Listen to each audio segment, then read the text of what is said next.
Do you worry that your data is floating around on the entire internet without any control? Do you want to keep your data local? This is how you do it. Here is a bonus tip on how to skip Google Drive and just push your stamps directly to your paired phone from your apps Timestamp and TimePiece. In the last video, we used the file manager FileTransferLite. Now let's use a function of that app to keep your data local in your time reporting workflow. Let's head over to the watch. So let's start FileTransferLite.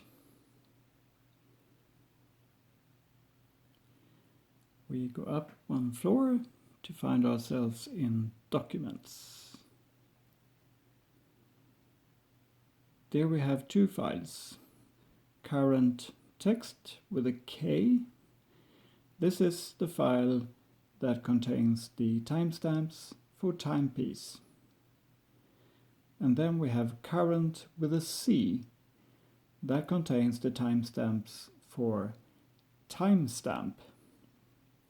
So in this case, I will be transferring my file from TimePiece, current text.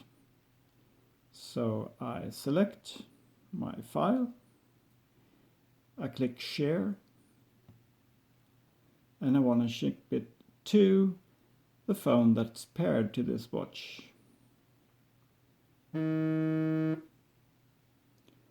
I accept this one.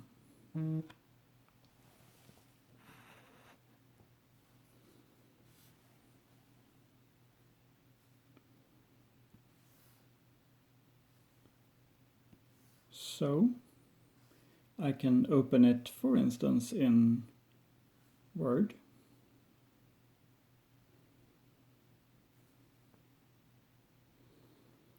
It's not so pretty in this format, but these are my timestamps. And this is a way you can use it. Pretty neat, don't you think? So now that you have your timestamps on your phone, you can email it, put it into another type of cloud server like OneDrive or Box or whatever. You could push it to your local PC, or perhaps open it locally in Google Sheets or Excel or whatever other spreadsheet you have available on your phone. So wasn't that a neat trick? Being able to safely keep your data local and only push it between your watch and your phone if you care for it. Now don't forget to subscribe to this channel to not miss out on any inspiration, change or tooling in combination with TimePiece and Timestamp. See you soon!